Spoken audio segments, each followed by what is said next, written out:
As the Second World War came to an end, the Allies came across a number of concentration camps that had been established, and within the barbed wire fences, the true horrors of the Third Reich were uncovered.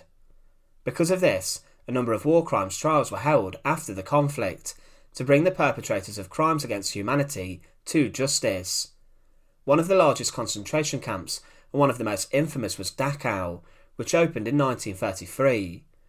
The prisoners of Dachau lived in constant fear of their imminent deaths, with executions being common. Torture and also other barbaric practices occurred at the camp to strike fear into the hearts of those inmates.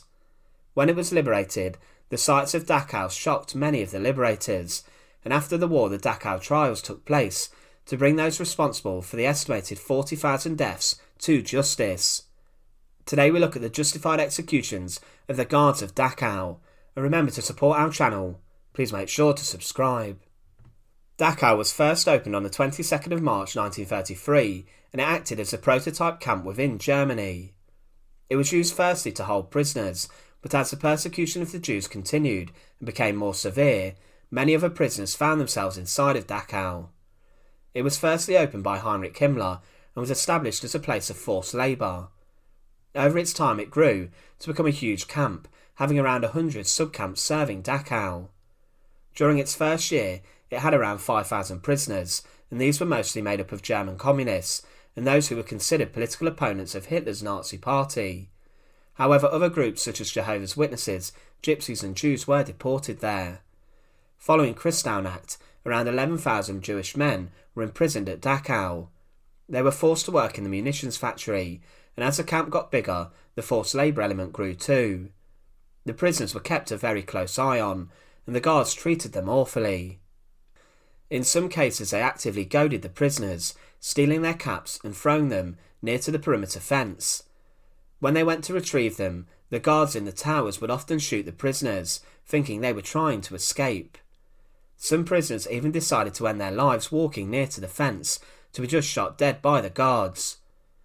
Beatings were also very common, and prisoners were beaten to death in cold blood. Torture was also used a lot, with the SS guards stringing the prisoners up to the trees by their arms, which were then held behind their backs, making them suffer the manacles like a medieval torture device.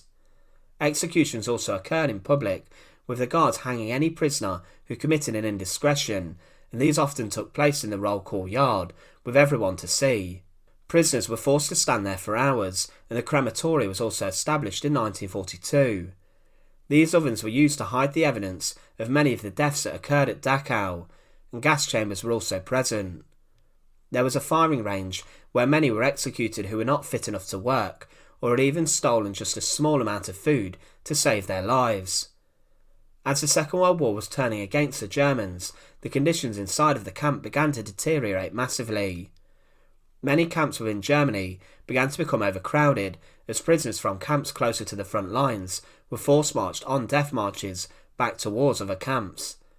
This caused a huge strain on resources, and this happened at Dachau. There was a severe lack of food there, and disease was becoming a huge issue, as the overcrowding helped to spread typhus epidemics that caused a huge number of deaths in the final days of the camp. There was often no space to sleep, and in the final 6 months before liberation, it's estimated that 15,000 prisoners died at Dachau because of the conditions, and also 500 Soviet POWs were shot dead. The prisoners kept coming, and the final group was sent on the 19th of April 1945. In this month, the US Army were driving deep into Germany into Bavaria. With this, it was proposed to Himmler that it should pass over the camp to the Allies in an attempt to save more lives. He refused, saying, "No prisoner shall be allowed to fall into the hands of the enemy alive," refusing to hand over Dachau. Just before the Allies arrived there, the Commandant and the SS guards had sent 7,000 prisoners on a death march, with anyone unable to keep up being shot.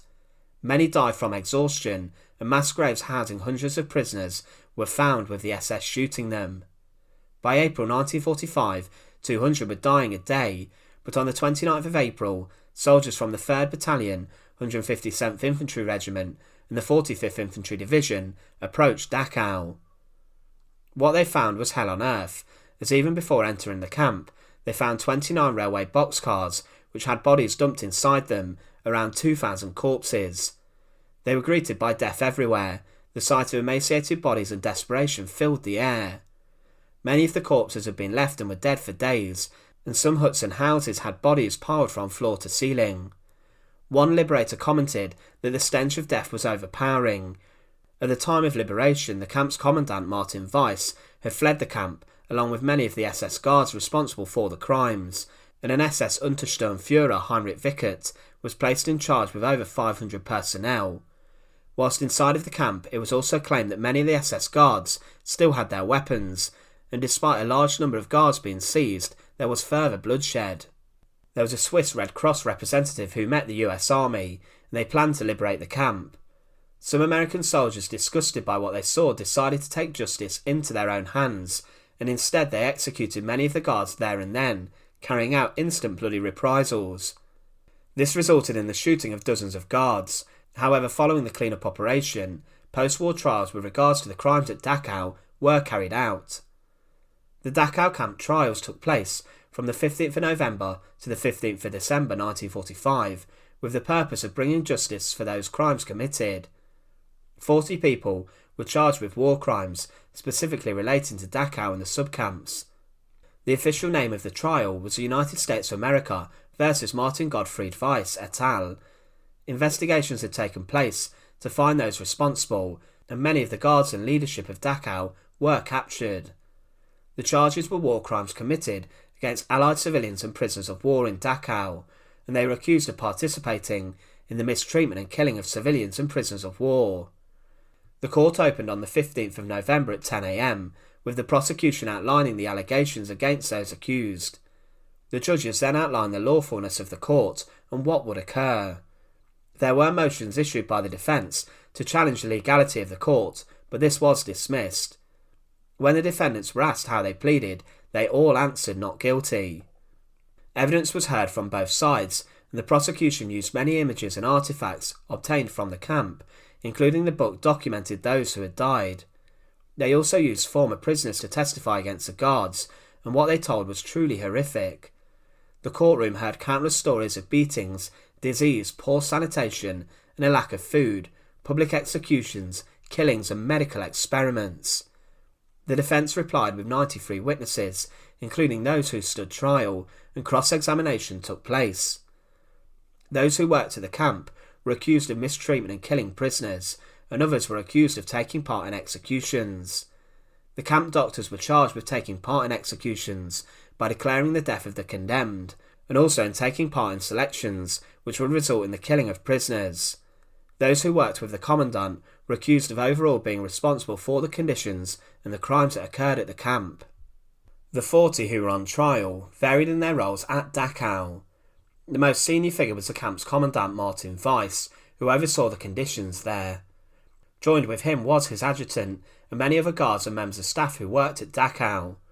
There were the leaders of other subcamps also, and one intriguing defendant was Klaus Schilling, an elderly 74-year-old doctor who tried to justify his human experiments to the courtroom, saying it was done as a matter of scientific interest. This was of course dismissed. Also, other guards and capos who worked in the crematorium were on trial, and with the verdicts in the Dachau trial, there were a large number of death sentences issued. 36 death sentences were handed out for those who worked at Dachau, with them due to being executed for their crimes.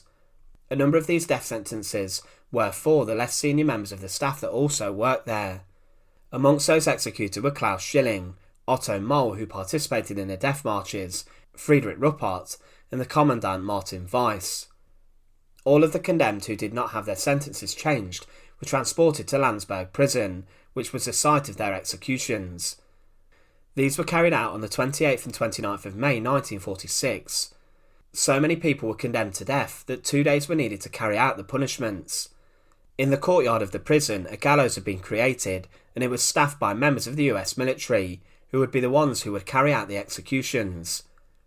There were many other officials there to oversee the proceedings. Each of the condemned were brought out from their cells by a number of guards, and before they made their way up to the gallows, they had their identity confirmed. The death sentence was also read out at the bottom of the stairs. There were a large amount of guards that flanked around them. A priest was also provided who was there to attend on the condemned until their final moments. They were asked for any final words and then these were recorded. Each of the men were then handed over to the executioner, who then placed a black hood over their heads. They were then faced by the priest, who remained with them, and then the executioner fastened the noose tightly around their necks.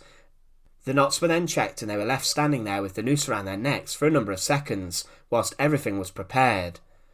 The priest then said a final few words before the trapdoor was released by the executioner, and the men were executed.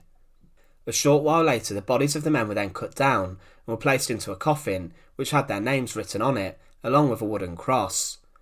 The doctors underneath the trapdoor confirmed death rather quickly, and morosely, the condemned would have seen their coffins as they walked to the steps of the gallows with their names etched on the wooden boxes. Many of the executions were performed in front of a small crowd of US Army soldiers and officials inside of the courtyard. After each execution, the officials would collect the next prisoner, with only the executioner remaining on the scaffold. The executions of the Dachau Camp Trials were huge in their number. 28 of the former guards and staff that worked there were executed at the gallows, but the trials resulted in many more court trials that took place, bringing other guards to justice. It was followed by 121 side proceedings, with around 500 others placed in front of a judge, with other death sentences and prison sentences given out to those who worked at Dachau. The executions at Landsberg prison continued for those who worked at Dachau until 1951, 6 years after the initial ones were carried out. For those victims of the camp, and for those who suffered at the hands of the staff and guards, these death sentences acted as some sort of penance for the horror that was carried out there. Once again, thanks for watching. To support our channel, please make sure to subscribe, and once again, thank you so much for watching.